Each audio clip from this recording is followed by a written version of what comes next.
discussing the dip angle. Dip angle is the angle between the resultant magnetic field with the horizontal plane and at a particular place in magnetic meridian. In magnetic meridian, this is the dip needle which can freely rotate. Suppose we are not in magnetic meridian and we are measuring some other plane at some other place, then what will happen? Dip needle will not freely rotate. Then what will happen? We cannot measure the correct dip angle. Correct dip angle, but we are measuring the wrong dip angle there, and we cannot do anything. What is the result? Because we are not in the magnetic meridian. We are in some other plane. So, can you measure now? Can you find out the correct dip angle? In this plane, which is not in magnetic meridian but making some angle, say theta, let theta with magnetic meridian. So we are measuring this angle which is wrong, and suppose if we are in the magnetic meridian, we are measuring we can measure the correct angle, but unfortunately we are not in magnetic meridian. In that case, but the value of is tan delta is vertical component upon horizontal component. It is true or correct. It is true angle, dip angle are correct, and this is called apparent. It is appeared in the plane. So apparent is the wrong. Suppose we take here that delta dash is equal to vertical component. This is for magnetic meridian, this is another plane. Now we know, suppose we are in the magnetic meridian north south. In that case, horizontal component is different in another plane, but vertical component remains the same always. It means here we can say the V and V dash are same for any plane because this is a vertical component. So here we can put V dash by V and H dash will be by resolution here H cos theta. If we are putting these two values here, the V dash can be replaced with V and H dash can be replaced as H cos theta. V and V dash are same. So V can be replaced with V dash or V dash can be replaced with V, vice versa. So this will be tan delta dash will be equal to V dash is V, H dash is H cos theta. Using this first equation here, V by H can be replaced by tan delta. In that case here it is tan delta by cos theta tan delta dash. Suppose by this equation 3, we have measured delta dash in the given plane, and we know the angle between the plane and the magnetic meridian theta. Putting the value of this angle, we can find out tan delta and we can find out delta also. So we cannot measure that true angle, correct angle, but we can calculate true dip angle. We are measuring wrong anyway, no problem, but we can calculate and find out the correct dip angle at that place by this relation. Got it? Even if we are measuring the wrong angle, we can calculate the correct or true dip angle at that place by this formula. Got it now? Any doubt here? If we are in the magnetic meridian, there is no problem. Whatever angle we are measuring, the correct angle.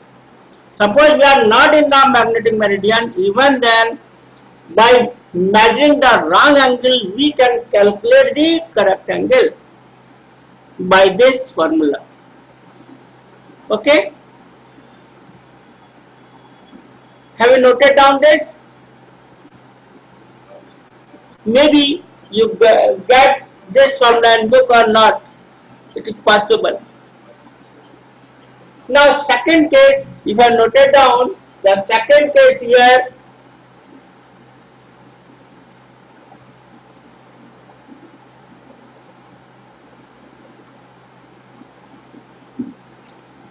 let us assume there are two arbitrary plane, plane 1 and plane 2. Here we do not know the magnetic meridian, or magnetic meridian is not required. Suppose you can take any arbitrary two plane that must be perpendicular to each other,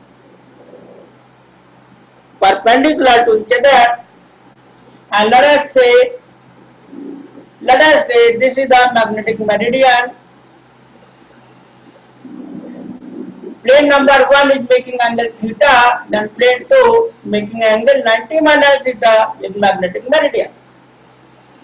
And here we are measuring in this plane the angle delta 1, which is the apparent. In plane 2 we are measuring the delta 2 angle. And these two are arbitrary, perpendicular to each other. In that case, this is the formula here: cot square delta 1 plus cot square delta 2 equal to cot square delta. With this formula, we are measuring the delta 1, delta 2 wrong or apparent dip angles in plane 1 and plane 2. By this formula, we can find out the value of delta, correct and delta, true delta at that place. So this is the formula you must know, and we can derive this relation also. Taking here, say LHS is what? Cot square delta 1 plus cot square delta 2 LHS. By using this formula here, tan delta is equal to vertical upon horizontal. So what will the value of cot? Cot delta is reciprocal, because cot is reciprocal of tan. So we can write here h square upon v1 square, h square upon v2 square. Now we know vertical components are same, so v1, v2 both are same. Let be. If we resolve here, h1 can be written as h cos, so square theta. h1 can be replaced with h cos theta, because theta is touching here, so upon v square can be written as v square, plus similarly x2 can be written as h square cos square 90 minus theta. So this angle is 90 minus theta. Taking here common h square upon v square, inside the bracket we are getting here cos square theta plus cos square 90 minus theta means what? Sin square theta. And with the basic trigonometry we know the value of sin square theta plus cos square theta, that is 1. So we are getting simply h square upon v square, and that is cot square delta, that is what RHS. So we have derived this relation. What is the benefit of this formula here, or this relation here? We can take any two arbitrary plane as per your choice, but the condition here is these two must be perpendicular to each other. Let one plane is making angle with magnetic meridian, say theta. We do not know the value of theta, no problem. And with plane 90 minus theta, plane 2. So using this formula, you know you have measured wrongly, although delta 1, delta 2 apparent angle, dip angle here at that place, and in plane 2 this. By using this formula, we can find out the correct dip angle there. And this is a proof of this formula. This is the derivation or proof of this formula. This is the main formula here, and this is the proof of we have derived this formula. You note down this also. It is very much possible you will not get this formula in the book in NCERT 1, but this is useful formula. Question may come or have come already in the board and in competitive examination also. So you might note down this. Yes, please. Sir, if we take cos square delta 1 plus cos square delta 2 is equal to cos square delta 3, instead of cos, we take 10. No problem. Reciprocal will be 10. Here you can write 1 by cot square delta 1 plus 1 by cot square delta 2. Here 1 by cot in this 10 square delta 1. Because cot is reciprocal of 10. So there is no problem. You can replace cot with 1 by 10. No problem. You are saying here instead of cot you can write 10. No, 1 by 10 you can write. You cannot write, in place of cot, you cannot write 10 because these are reciprocal as per the trigonometry. Cot delta is reciprocal of 10 delta, not the directly proportional. If you are using that, formula will be different and that is wrong. So we cannot use this 10 square delta 1 plus 10 square delta 2 is equal to 10 square delta. No, definitely no. Got it now? Yes, sir. So you might note down, it is quite possible you may not get in some books this formula derivation and NCERT also. But in the board as well as competitive examination, this formula may come again. Board में भी आया, competitive exam में भी आया हुआ. So you note down this, all of you.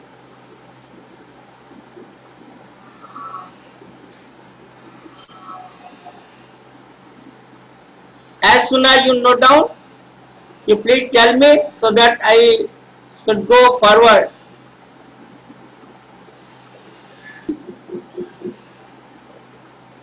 Normally question come in board also and competitive examination also on this basis. We will discuss maybe on Monday or on Tuesday the numerical problems on whole chapter, not on this topic, but on this topic will definitely solve many questions. So have you noted down this? Should I proceed? Magnetic material.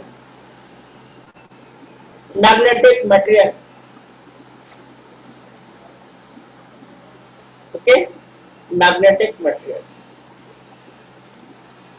Before discussing magnetic material, we have to define certain, say, some definitions and some relations also, so that we can easily understand the properties of magnetic material and utilization also, and the difference of different magnetic materials.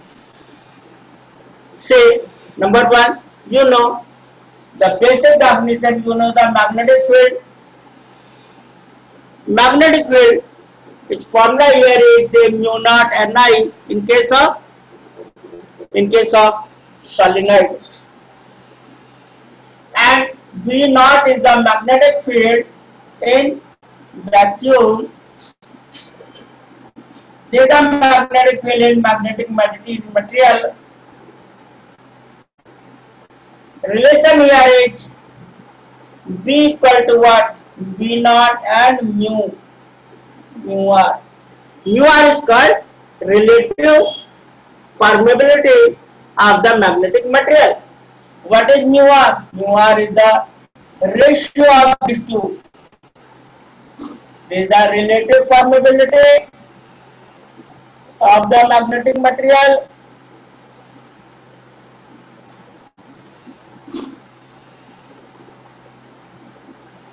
and there is the relative permeability of the vacuum, and there is the permeability of the magnetic material. Permeability of the magnetic material, and there is the permeability of the vacuum free space, and this is the ratio here. So you can find out here also. Suppose we are taking, this is the case of solenoid, state and current is passing through this. Then magnetic field developed here V naught equal to mu naught N I, whereas N is the number of turns per unit length and I is the current here. Suppose you insert the magnetic material here, like say soft iron, then what will happen? Magnetic field improves by a factor of mu r, like this. You can find by this formula here. And mu r relative permeability of the soft iron is roughly 1000. It means without increment in the current, magnetic field 1000 times increases. 1000 times increases. It means this is very good material, magnetic material, without increasing either number of turns per unit length or by increasing the current. By simply introducing the soft iron core, magnetically improves like anything 1000 times suppose. So this is very good thing here. Now N and I is called H, magnetizing force. What is H? H is the magnetizing force. H is called magnetizing force, or sometimes it's called intensity. Sometimes it's called intensity because you see an increased number of turns per unit length or you increase the current, both ways magnetic field increases. And suddenly B is called mu H or mu r mu naught H. So what is B? B is the magnetic field in magnetic material and V naught is the magnetic field in vacuum. There is no material medium. Then one more done. You please note down this. These are the basic formula. You are familiar with this, but you note down this time. Very small, a little bit. Very small formula. You just note down.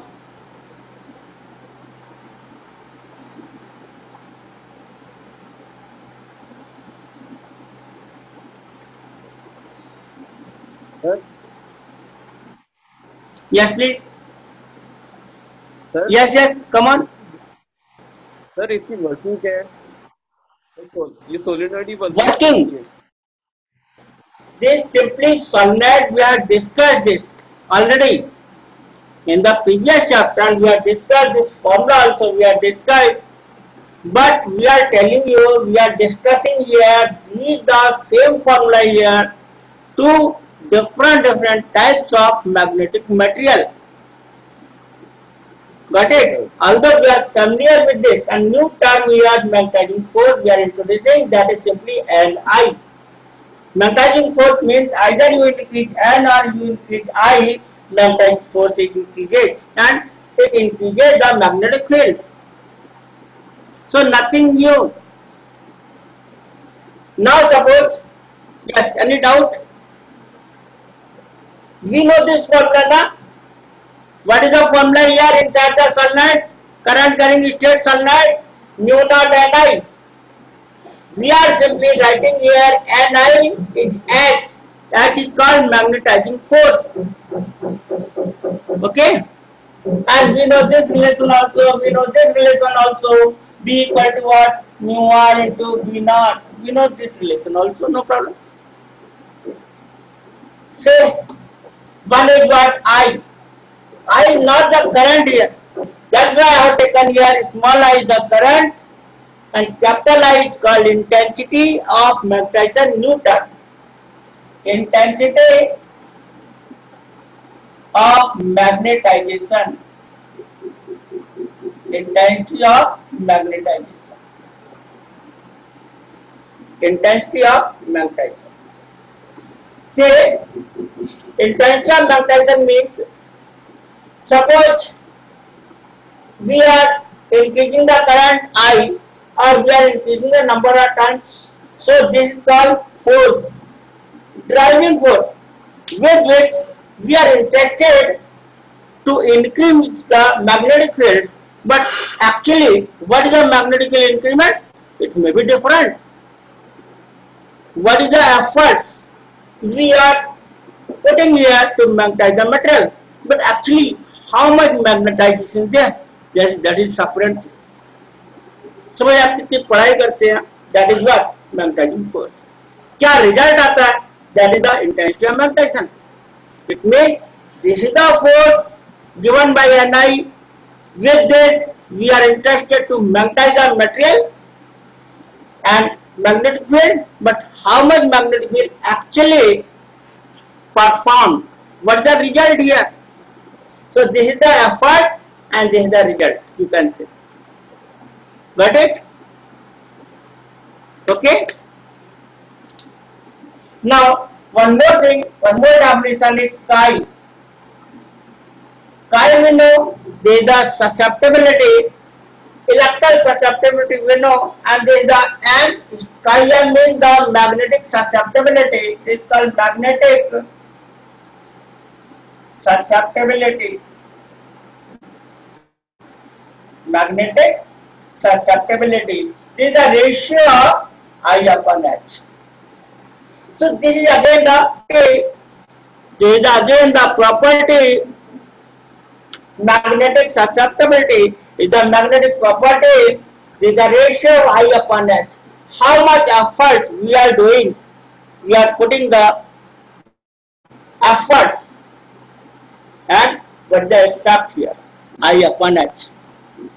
So if the value of magnetic material susceptibility is more and more, the ratio here I upon H is more and more. With less effort, we are getting the better result. And if this chi m is very high, this H value is very low, even then I is very large. So this depends on the different types of magnetic material. We are interested here, magnetic susceptibility is very high, so that even if H is low, we are getting quite high of magnetization. Got it? The relation here, just like in say electrostatics, what is the relation here?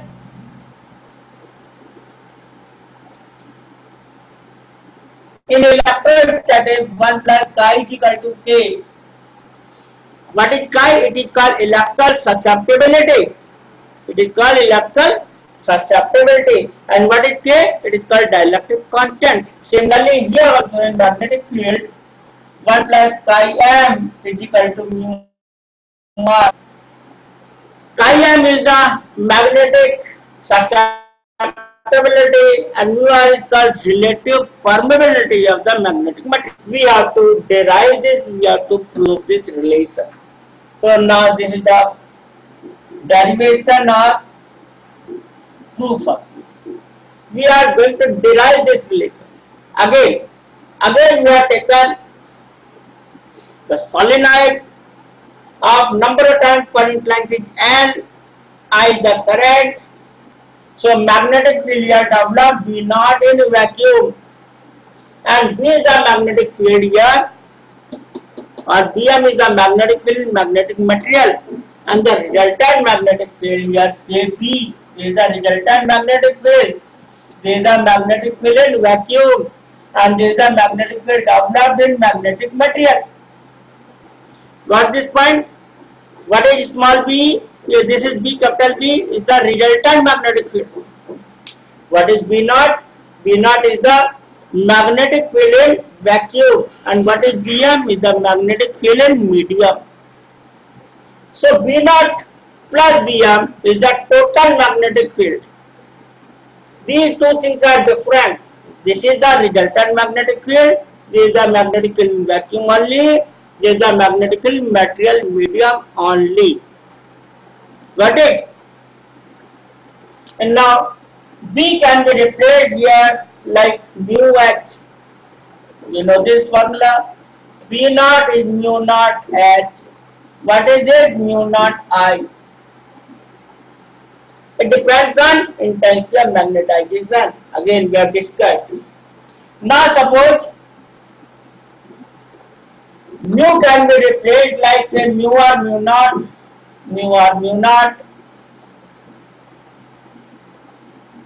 and this mu naught h. Here I. Now with this I can be written as, or you can say I, no problem. If we divide everything, every term by mu naught h, in that case what will happen? Cancel out, this cancel out, this cancel out, mu r. 1 plus I upon h can be written as chi m. So this is the formula derived out from. In electrostatic, it was a difficult one to derive this relation, but in magnetic field it is very easy to derive this relation. So note down this also. There is a formula, please note down.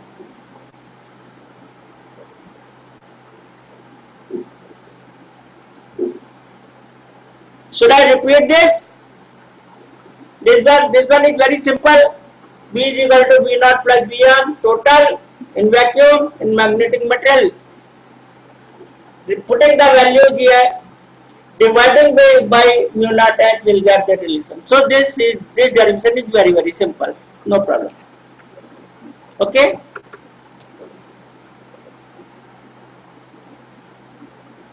Any doubt here up to this? Up to this discussion, any doubt is there? Please tell me.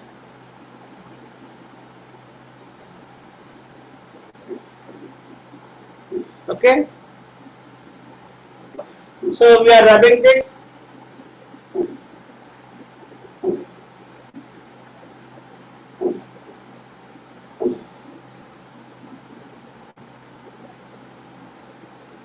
Now different magnetic materials. Here diamagnetic material, paramagnetic material,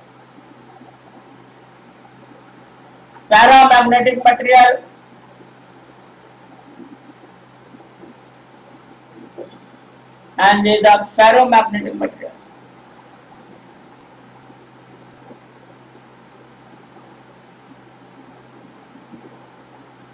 Okay. Diamagnetic material, for which actually it is not supporting the magnetic field, rather than it is opposing the magnetic field. It is supporting the magnetic field but a little bit. And ferromagnetic material, it is supporting the magnetic material. You can see Chi very high value, like say soft iron up to 1000. So here you can say chi m is very small and negative. Here this is very small and positive, the value of chi m, and here chi m is positive and very large value. It shows here, it is the indication here. If you are using the paramagnetic material, it magnetizes the things but not, you can say it is feebly magnetize the material, feebly, very less. But ferromagnetic material, it will increase the magnetic field like anything. We have discussed also in case of soft iron, it is roughly 1000 times. But here it is negative. It means here it is not supporting the magnetic field, but rather than it is opposing the magnetic field.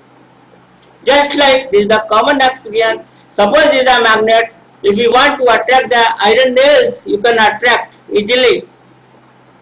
If you are attracting the aluminum, very less attractive force. Suppose we are interested to attract the copper or bismuth because they are diamagnetic.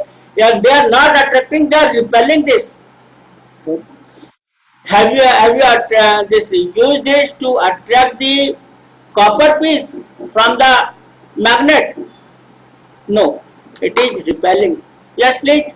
What was the question? Sir, is there any pattern in this in all three? Yeah, pattern is there. Definitely pattern is there. We are discussing here simply, first of all, the nature differentiation in the different types of magnetic material like diamagnetic, paramagnetic, ferromagnetic material. Because of this property called magnetic susceptibility. If it is negative, means it is not attracting, it is repelling. It means here by the external magnetic field, here in this material, diamagnetic material, like say copper, a opposing field develops, so it is repelling. Here, same nature, it attraction. Attraction here in case of ferromagnetic is very large. I am giving the example here, say it is a bismuth, copper, like say aluminum, sodium, calcium, water also here, oxygen, like say iron, cobalt, nickel. These are the examples here. Now you can say here, if you attract the iron piece or cobalt or nickel piece with say magnet, there is a large attraction. For this, small attraction. Attraction is there, but small attraction. But here, repulsion is there. So I am taking this example for, we are discussing differentiating the two, diamagnetic and paramagnetic. Whatever property of paramagnetic, the large value of those magnet create here in ferromagnetic. So जो इसमें para में हो रहा है, फेरो में बहुत ज्यादा होगा. That's all. Finish. So we are differentiating. We are taking the two cases, diamagnetic and ferromagnetic. Suppose if you are taking the small magnet of diamagnetic material and paramagnetic material, you hang it freely, just allow to move, to rotate freely, and hanging with the thread is suspension point. So this is the magnetic field here, north-south pole. Here also north-south pole. In this material, like paramagnetic material, this align in the direction of north-south. Got it now? Axis here aligns with the external magnetic field. Here it becomes parallel like. Because the magnetic field developed in this copper bismuth water like, it's not supporting the external magnetic field, rather it is opposing, so it will become parallel. And here it is supporting. But suppose in case of ferromagnetic, it is highly supporting. Got it now? Second, suppose, yes. That means ferromagnetic, it will not move. Ferromagnetic material, suppose we have seen the case of say galvanometer, and north-south pole is there, and there is the coil. Suppose this is the solid iron piece, soft iron piece. Why I introduce here? It concentrates the lines of force. Magnetic field concentration means magnetic field increment is there. Just like in solenoid, there is a magnetic field developed here, mu naught Ni. We are not increasing the N, we are not increasing the I, but we are using this short turn code, then magnetic field developed here, mu r times increased. It means this is the ferromagnetic material which highly suits the magnetic field. That is why we must use the ferromagnetic material, because this without increment in the current and this number of turns magnetically improves. You see the cooler motor, water motor, water pump. Have you seen? This is the size only. and it is lifting the water 1 meter height day and night continuously. Yes, sir. Can you lift the water 1 meter height 5, 6 times, 10 times? No. कमर में pen हो जाएगा. Okay. And these are very small motor. Can you think the small motor here of 3000, 2500, 3000 HP horsepower, and size is hardly so 2 meter size, because the number of turns, very large amount of magnetic field develops without increment in the current, although current is high, but torque develops, force develops is so high it can pull the train, even electrical train. Can you imagine how much heavy the train? Yes, sir. It means here the number terms are very important. At the same time, magnetic material like soft iron is also very important. We are discussing the different types of magnetic material: diamagnetic, paramagnetic, ferromagnetic material. I think it's clear now, because number of turns and the magnetic material, these two things are there without increment in the current. Because suppose we increase the current, what will happen? Because of excessive heating, the coils may burn out, motor may burn out. We don't want to burn out the motor, but we are increasing the force and torque like anything without increment in the current. This is the beauty of taking the magnetic material. Got it now? Yes, sir. Okay.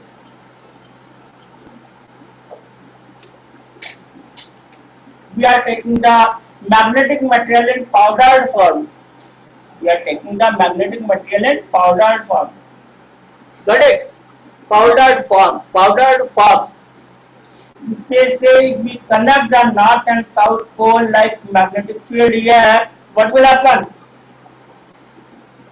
It will change the shape of this material here, because it hates the magnetic field. It loves the magnetic field. So what will happen? Because of this positive, it supports, it hates, it opposes the magnetic field. Because of the hate here, the magnetic field will go away from the magnetic field because it repels. So what will happen? In this portion, where magnetic field is higher, this material tend to move away from this, like this. Material comes here very less and material will be here like this. So this is the shape of the magnetic material. Initially it was uniformly distributed in this part, but now because of this external magnetic field, material comes here more and here less. It moves away from this. If we say paramagnetic material, it comes closer to the magnetic field. Rather we can say this diamagnetic material moves away from stronger magnetic field to weaker magnetic field like this, and we are from weaker magnetic field to stronger magnetic field like this. Like this. Got it? I am taking your example, although I am sorry to say, suppose you are interested in one subject and your uncle comes here of the same subject, he is teacher of the same subject, and he is asking some questions. If we love study, what will happen? You and your uncle may come closer. बहुत interest आएगा. Suppose if you are not interested in that subject, if you are asking, कोई बहाना करके दूर चले जाएंगे. Like so here, similarly, diamagnetic material, it goes away from the strong magnetic field. It comes to the weaker magnetic field to the stronger magnetic field. If we say iron, then what will happen? If we say you are taking the magnet on paper, you spread say some iron pieces and take a magnet, they come closer in very small space. Like iron filing, they come closer and all the iron filings, iron का जो चूरा सा है, powder सा, ये एक जगह आ जाएगा. So it shows here diamagnetic material, it is something some sort of it hates the magnetic field, it loves it highly. So attraction force here in case of ferromagnetic is very large. You just note down this. I'm taking the liquid or diamagnetic material and ferromagnetic material. Because of gravity, initially this magnetic material, the shape is like this. In both the limbs of U2, the magnetic material is same because of gravity only. Now suppose if you put here the magnetic field, then what will happen? Because it is a negative type, so what will happen? This magnetic field wants to move away from the stronger to the weaker, so this comes down. This will be the situation here. But in this case, it attracts. So what will happen? From this side, this material comes here. Want to remain in the stronger magnetic field. Got it? Initially, suppose these are the lines of force from North Pole to South Pole. In this case also, if we apply the magnet, what will happen? The lines of force in the diamagnetic material, they want to move away like this. And here, it comes from outside also to inside. This is the situation here. It means here the lines of force, they are not diamagnetic material supporting the lines of force are going away from this, and yet they tend to pass through this. If it is a soft iron, almost all the lines of force are passing through the magnetic material, ferromagnetic. It means you can say the ferromagnetic material, you apply the properties for ferromagnetic material, you increase the everything, like say here all the lines of force, approximately all the lines of force in case of ferromagnetic, less lines of force are passing through this, and here very less or almost no lines of force passing through the diamagnetic material. So this way different diamagnetic material can be utilized for our purpose.